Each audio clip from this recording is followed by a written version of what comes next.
Subscribe to our YouTube channel and press the bell icon to get the latest updates.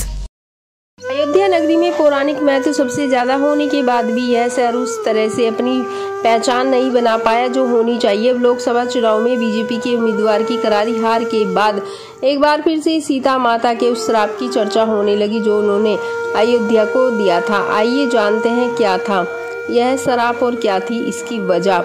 Ayodhya में BJP को मिली करारी शिकस्त के बाद अयोध्या के लोगों को पूरा देश कोस रहा है। अयोध्या के लोगों को विश्वासघाती बोल रहा है, कोई इन्हें गद्दार मान रहा है। अयोध्या में हनुमानगढ़ी के संत राजू दास ने अपनी शहर के लोगों की कड़ी निंदा की है। अयोध्या में भगवान राम का मंदिर बनवाने के बाद बीजेपी का यहां हार जाना चर्चा का विषय तो है। इसी बीच हम आपको ले चलते हैं पौराणिक काल में और आपको बताते हैं उस श्राप के बारे में जो सीता माता ने अयोध्या और यहाँ के लोगों को दिया था। कहा जाता है कि माता सीता के इसी श्राप के कारण अयोध्या नगरी की कभी तरक्की नहीं हो पाई।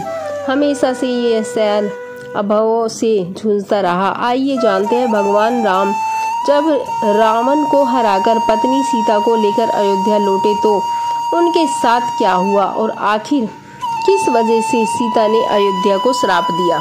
त्रेता युग के खत्म होने के बाद अयोध्या में अजीब सी वीरानी छाने लगी। चारों तरफ सन्नाटा छाने लगा था। वहां हमले होने लगे, मंदिर टूटने लगे थे। भगवान राम की जन्म स्थली होने के बाद भी इस स्थान को वह पहचान नहीं मिल रही थी जो मिलनी चाहिए थी। अयोध्या की इस दुर्दशा का कोई लोग सीता माता के श्राप से जोड़कर देखते हैं। वेद और पुराणों में उस दौर का वर्णन विस्तार से किया गया है जब भगवान राम रावण का वध करने के बाद वनवास खत्म करके माता सीता के साथ अयोध्या लौटे थे।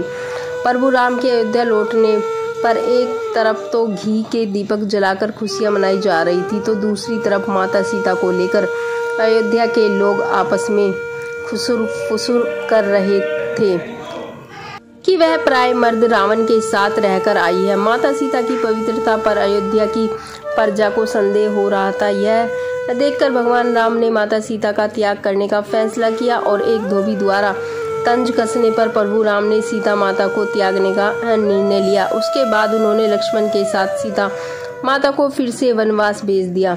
जब सीता माता को अयोध्या के लोगों की इस हरकत के बारे में पता चला तो वो क्रोध से भर गई। उन्होंने यह श्राप दे दिया कि जिस प्रकार अपने पति से दूर रहकर वह वनवास में खुश नहीं रह पाएंगे उसी प्रकार से अयोध्या के लोग भी सदैव दुखी रहेंगे। अयोध्या सदैव उजड़ी रहेगी और यहाँ के लोग सदैव दरिद्र रहेंगे। कहते हैं कि माता सीता के श्राप का ही प्रभाव था कि महाभारत के युद्ध में रघुवंश के आखिरी राजा यानी प्रभु राम के आखिरी वंशज राजा बृहद्दल की मृत्यु हो गई थी और उसके बाद अयोध्या नगरी हमेशा वीरान ही रही।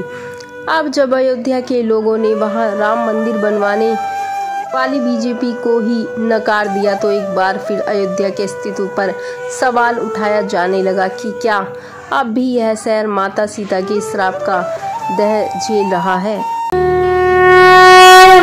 Subscribe to our YouTube channel and press the bell icon to get the latest updates.